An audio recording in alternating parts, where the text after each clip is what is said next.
Muy buenos días, amada Iglesia Hispana Antioquía. Bienvenidos al devocional de hoy. Hoy es el día lunes 1 de febrero. Vamos a ver la palabra Mateo 9, versículos 1 al 13. El título de devocional de hoy es La soberanía y la autoridad absoluta de Jesús. Vimos en el capítulo 8 que Jesús sanó a un leproso, al esclavo de un centurión que tenía fe, a la suegra de Pedro, y luego Jesús invitó a los que lo seguían que verdaderamente se convirtieran en discípulos entregados. Y llegaron con tantas excusas y pretextos. En el pasaje de ayer vimos cómo Jesús calmó la tempestad no solamente en el mar, sino también la tempestad en el alma de un hombre endemoniado, el famoso endemoniado Gadareno. Vimos dos puntos en el pasaje de ayer. Primeramente, que Jesús ve que sus discípulos tienen muy poca fe.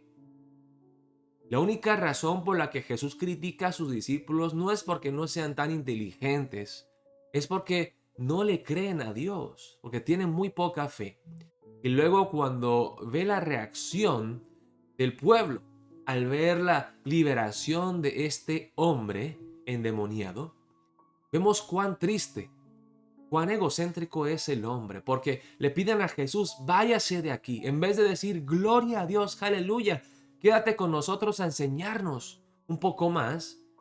Le dicen, Jesús, váyase usted de este lugar, porque se preocupaba más por la pérdida de los cerdos que por la restauración de un hombre que había sido oprimido por demonios.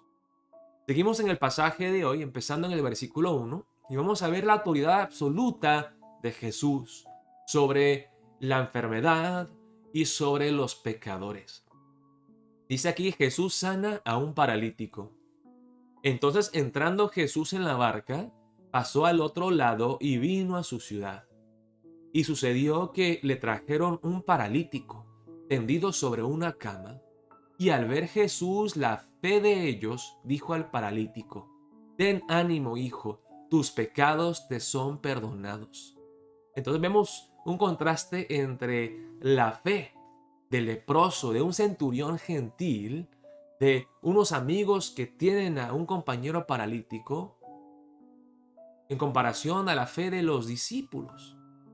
Vemos cómo el leproso, el centurión y estos amigos dicen, si tú quieres, Jesús, no es si tú puedes, porque saben que Él puede, que depende de la voluntad de Dios, la voluntad de Cristo Jesús. Y con esa fe, con esa desesperación, traen a su amigo. Vemos en el libro de Marcos que no pudieron entrar por la puerta, entonces subieron al techo y lo bajaron. No sé si lo hicieron con sogas o con cuerdas, y lo bajaron del techo a donde estaba Jesús ahí.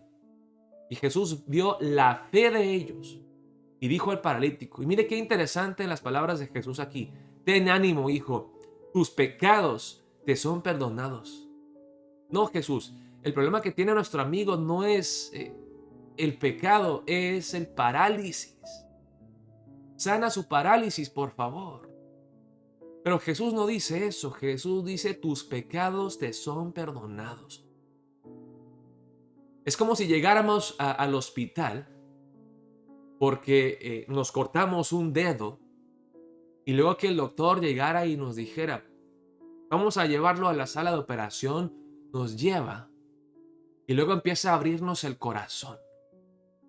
Decimos al doctor, doctor, no, no, no, no, nos mochamos el dedo, no es el corazón. Pero el doctor dice, no, pero algo mucho más importante que ese dedo mochado es el corazón, porque usted va a tener un infarto si no le operamos.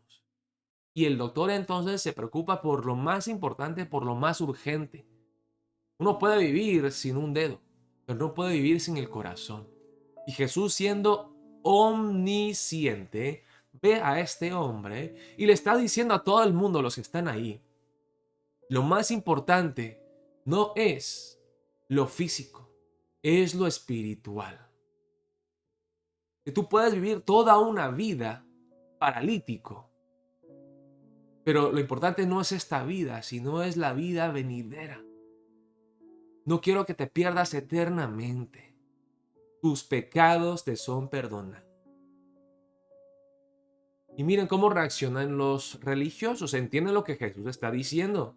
Entonces algunos de los escribas decían dentro de sí, este blasfema. ¿Por qué? La blasfemia es hacerse uno Dios. Y ellos entendían que solamente Dios podía perdonar los pecados. Y conociendo Jesús los pensamientos de ellos, dijo, ¿por qué pensáis mal en vuestros corazones? Y luego Jesús dice en el versículo 5, porque ¿qué es más fácil? ¿Decir los pecados te son perdonados? ¿O decir levántate y anda? Pues para que sepáis que el Hijo del Hombre tiene potestad en la tierra para perdonar pecados, dice entonces al paralítico, levántate, toma tu cama y vete a tu casa. Entonces él se levantó y se fue a su casa. ¿Qué quiere decir Jesús aquí cuando dice en el versículo 5 qué es más fácil? ¿Decir los pecados te son perdonados o decir levántate y anda? ¿Qué es más fácil decirle a un paralítico? Uno puede proclamar, decir tus pecados te son perdonados, pero no hay una manera de comprobar eso. Mientras que si uno le dice a un paralítico levántate y anda, uno quiere ver la prueba, quiere ver que el hombre se levanta y se va andando a su casa. Entonces Jesús está diciendo, para mí es más fácil decir los pecados te son perdonados, porque lo puedo decir sin mostrarle si verdaderamente lo puedo hacer o no. Pero si yo le digo a un paralítico, levántate y anda, y él verdaderamente se levanta y camina y corre, entonces ven que yo tengo poder. Es más fácil decir los pecados te son perdonados que decir levántate y anda. Pero él hace lo más difícil, que es decirle a un hombre, levántate y anda. Y cuando ven que él lo hace, ellos se dan cuenta, ok, si Jesús hizo lo más difícil, que es levantar a un hombre paralítico, perdonar los pecados es algo que Jesús fácilmente puede hacer. Entonces él se levantó y se fue a su casa. Y así Jesús mostró su autoridad para perdonar al hombre de sus pecados. Y la gente al verlo se maravilló y glorificó a Dios que había dado tal potestad a los hombres. ¿Cuál potestad? La potestad de perdonar el pecado. Seguimos aquí el llamamiento de Mateo. Pasando Jesús de allí, vio a un hombre llamado Mateo, que estaba sentado al banco de los tributos públicos, y le dijo, sígueme. Y se levantó y le siguió. Y aconteció que estando él sentado a la mesa en la casa, he aquí que muchos publicanos y pecadores que habían venido se sentaron juntamente a la mesa con Jesús y sus discípulos. Cuando vieron esto los fariseos dijeron a los discípulos, ¿por qué come vuestro maestro con los publicanos y pecadores? Al oír esto Jesús les dijo, los sanos no tienen necesidad de médico, sino los enfermos. Id pues y aprended lo que significa, misericordia quiero y no sacrificio, porque no he venido a llamar a justos, sino a pecadores al arrepentimiento. Vemos la autoridad absoluta de Jesús, que nos llama con un llamamiento eficaz. Hay una gracia irresistible cuando Jesús llama a un hombre. Él lo llama y le da el poder, la capacidad de obedecer. Un publicano como Mateo, como Leví, que era su nombre, que era amante del dinero, deja todo atrás para seguirle a Jesús. Y saben, hermanos, yo veo el poder de Dios, el poder del Evangelio, el poder de Cristo cuando Él llama y transforma a los pecadores.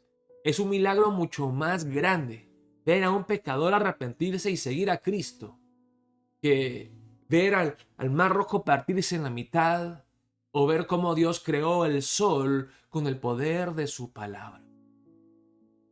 Y Jesús llama a Mateo, Mateo le sigue inmediatamente. Y así ha sido con nosotros, queridos hermanos, también. Este corazón duro, este corazón de piedra, que no quiso nada que ver con Dios. Pero un día escuchamos la voz de Jesús invitándonos. Sígueme, te amo, he derramado mi sangre por ti en la cruz del Calvario. Te quiero, te amo, ven, Te daré la vida abundante, te daré lo que tú más necesitas, el perdón de los pecados, paz en tu corazón, reconciliación con Dios Padre, la vida eterna.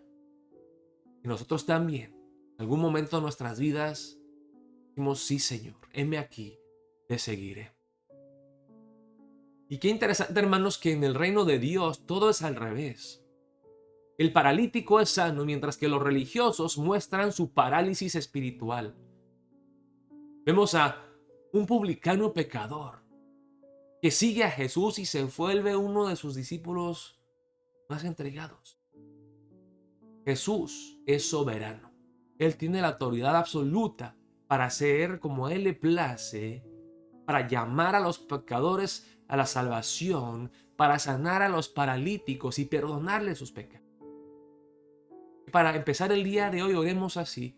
Oh Jesucristo, quiero someterme a tu soberanía y tu autoridad absoluta también, en cada aspecto de mi vida. Oh Señor, te pido, te ruego, que con la ayuda del Espíritu Santo pueda yo ver en mi vida cuáles son las áreas que deben de someterse a tu autoridad absoluta. Te quiero obedecer, te quiero honrar, te quiero agradar, oh Señor. Oremos de esa manera para empezar el día de hoy. Dios los bendiga, amada Iglesia Hispana Antioquía. Cuídense mucho en el frío y espero que puedan disfrutar un poco de la nieve, un día de descanso. Dios los bendiga.